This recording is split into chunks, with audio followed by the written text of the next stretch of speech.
നമസ്കാരം. അസോള എന്ന സസ്യത്തെയാണ് ഈ വീഡിയോയിലൂടെ പരിചയപ്പെടുത്തുന്നത്.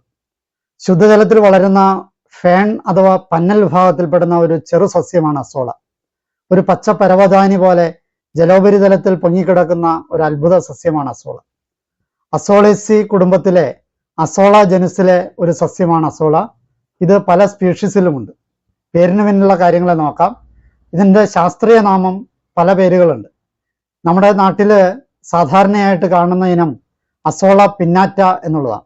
ഇതുകൂടാതെ Azolla caroliniana, Azolla filiculoides, Azolla japonica, Azolla mexicana, Azolla microphylla, Azolla nilotica എന്നിങ്ങനെ സ്പീഷീസുകളുണ്ട്.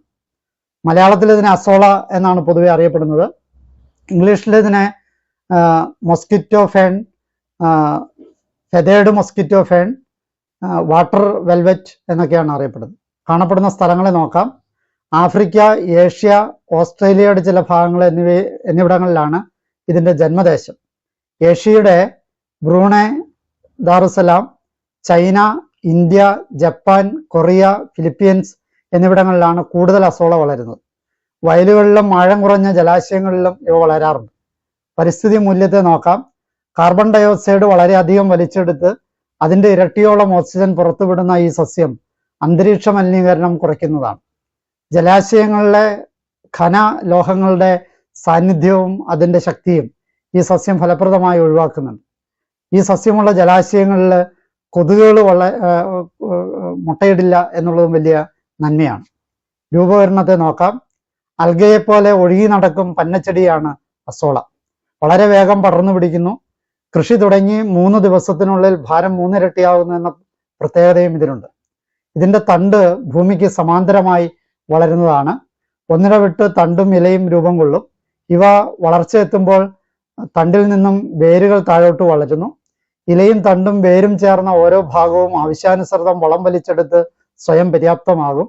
കാലക്രമേണ മാതൃസസ്യവുമായിട്ടുള്ള ബന്ധം ദുർബലമാകുന്നതോടുകൂടി ഓരോ ഭാഗവും വെള്ളത്തിലെ ചലനങ്ങൾക്കനുസരിച്ച് വേർപെട്ട് സ്വതന്ത്ര സസ്യങ്ങളാകും. ഇനങ്ങളെ നോക്കാം. അടുത്ത കാലത്ത് കേരളത്തിലെ കർഷകർക്കിടയിൽ പ്രചാരത്തിലായ അസോള ഇനങ്ങളാണ് azolla Kairali, azolla Kamadhenu, azolla hybrid എന്നിവ. അസോള കൈരളി നെൽകൃഷിക്ക് ജൈവവളമായും അസോള കാമധേനു കാലിത്തീറ്റയ്ക്ക് വേണ്ടിയും കൃഷി ചെയ്യാറുണ്ട്. കേരളത്തിലെ പ്രത്യേക കാലാവസ്ഥയ്ക്ക് ഇണങ്ങിയ അസോള ഇനമാണ് അസോള ഹൈബ്രിഡ്. പൊതുപയോഗങ്ങളെ നോക്കാം. അസോളയെ കാലിത്തീറ്റയായി ഉപയോഗിക്കാറുണ്ട്. വളർത്തുമൃഗങ്ങൾക്കുള്ള തീറ്റയിൽ അസോള ഉൾപ്പെടുത്തുന്ന വഴി 20% വരെ തീറ്റ ചെലവ് കുറയ്ക്കാൻ പറ്റും. മാത്രവുമല്ല, പാലുൽപാദനം 15% തുടങ്ങി 20% വരെ കൂടുതലും ലഭിക്കും. കാട, കോഴി, താറാവ്, ആടുമാടുകൾ, പന്നി, മുയൽ, മത്സ്യം എന്നിവയ്ക്കും അസോള തീറ്റയായിട്ട് നൽകാവുന്നതാണ്.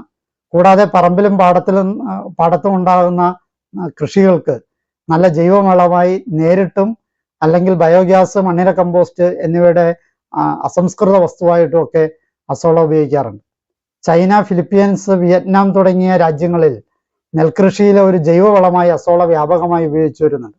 നെൽപ്പാടങ്ങളിൽ ഞാറ് നടുന്നതിന് 2 ആഴ്ച മുമ്പ് അസോള വളർത്തിയതിനു ശേഷം അതിലെ വെള്ളം ഒഴുക്കിക്കളഞ്ഞ് അസോളയെ ജൈവവളമായി ഉഴുതു ചേർക്കുകയാണ് അതിൻ്റെ പതിവ്. ഭക്ഷ്യയോഗ്യമായ കൂൺ കൃഷി ചെയ്യുമ്പോൾ അതിൻ്റെ ബെഡായിട്ട് ഉണങ്ങിയ അസോള ഉപയോഗിക്കാറുണ്ട്. ചൈനയിൽ ബയോഗ്യാസ് ഉൽപാദന യൂണിറ്റുകൾ അസോളയെ ഉപയോഗിക്കുന്നുണ്ട്. ഫിലിപ്പീൻസിൽ സാലഡ്, ഓംലെറ്റ് തുടങ്ങി വിവിധ വിഭവങ്ങളിൽ മനുഷ്യ ഉപയോഗത്തിനായി കഴുകി വൃത്തിയാക്കിയ അസോള ഉപയോഗിക്കാറുണ്ട്. രാസഘടകങ്ങളെ നോക്കാം. അസോളയുടെ ഇലകളിൽ അനംബീന എന്ന നീലഹരിത പായൽ സഹജീവനം നടത്തുന്നുണ്ട്. അതിന് അന്തരീക്ഷത്തിൽ നിന്നും നൈട്രജൻ ശേഖരിച്ച് മാംസ്യഘടകങ്ങളും നൈട്രജൻ സംയുക്തങ്ങളുമാക്കി വേർതിരിക്കുന്നതിനുള്ള കഴിവുണ്ട്. അസോളയുടെ മൊത്തം ഖരഘടകത്തിൽ 25% മുതൽ 30% വരെ പ്രോട്ടീൻ അടങ്ങിയിരിക്കുന്നു. ഇതുകൂടാതെ അധിക അളവിൽ വിറ്റാമിനുകളും ധാതു ലവണങ്ങളും അസോളയിൽ അടങ്ങിയിട്ടുണ്ട്. പ്രോട്ടീൻസ്, അമിനോ ആസിഡുകൾ, vitamin A, vitamin B2, beta carotene, വളർച്ചയെ സഹായിക്കുന്ന ധാതുക്കളായ കാൽസ്യം, ഫോസ്ഫറസ്, പൊട്ടാസ്യം, ഇരുമ്പ്, പിച്ചള, മഗ്നീഷ്യം ഇവയാൽ സമൃദ്ധമാണ്. ഉണങ്ങിയ അസോളയിൽ 25% തുടങ്ങി 35% വരെ പ്രോട്ടീൻ, 10 തുടങ്ങി 15% വരെ ധാതുക്കൾ, 7 തുടങ്ങി 10% വരെ അമിനോ ആസിഡുകൾ, ബയോ ആക്റ്റീവ് വസ്തുക്കളുടെ ബയോ പോളിമറുകൾ എന്നിവ ഉണ്ടായിരിക്കും. ഔഷധ മൂല്യത്തെ നോക്കാം. സാൽമോണല്ല ടൈഫി ബാക്ടീരിയയുടെ വളർച്ച തടയാൻ അസോളയുടെ സത്ത് ഉപയോഗിക്കാമെന്ന് ചില ഗവേഷണങ്ങൾ കണ്ടെത്തിയിട്ടുണ്ട്. കൃഷി വിവരങ്ങളെ നോക്കാം. അസോള ഉൽപ്പാദിപ്പിക്കുന്നതിനായി ഏറ്റവും ചെലവ് കുറഞ്ഞതും ഫലപ്രദവുമായ മാർഗമാണ് സിൽപോളിൻ ഉപയോഗിച്ചുള്ള കൃഷി രീതി. സിൽപോളിൻ ഷീറ്റ് ഏകദേശം 3 ചതുരശ്ര മീറ്റർ വിസ്തീർണവും 10 സെന്റിമീറ്റർ ആഴവുമുള്ള തടമെടുത്ത് അതിൽ വിരിക്കുക. തടത്തിൽ കല്ലുകളൊക്കെ നീക്കം ചെയ്ത അരിച്ചെടുത്ത വളക്കൂറുള്ള മണ്ണ് ഒരേപോലെ നിരത്തിയ ശേഷം 7.5 കിലോഗ്രാം ചാണകം, 45 ഗ്രാം രാജ്ഫോസ്, 15 ഗ്രാം അസോഫെർട്ട് എന്നീ രാസവളങ്ങളും ചേർത്ത് വെള്ളത്തിൽ കലക്കി ആഴം 8 സെന്റിമീറ്റർ ആകത്തക്ക വിധം ആ ദ്രാവകം അത്രയും വെള്ളം ചേർത്ത് ഒഴിക്കുക. അതിൽ 1 കിലോഗ്രാം മുതൽ 2 കിലോഗ്രാം വരെ അസോള വിത്ത് നിരത്തി നിക്ഷേപിക്കുക. ഏകദേശം ഒരാഴ്ച കൊണ്ട് അസോള വിളവെടുക്കുന്നതിന് പാകമായി തീരും. ദിവസം 1 കിലോഗ്രാം വരെ അസോള വിളവെടുക്കാവുന്നതാണ്. 6 മാസത്തിലൊരിക്കൽ തടം വൃത്തിയാക്കി വെള്ളവും മണ്ണും മാറ്റി പുതിയ അസോള പാകി തുടങ്ങാം.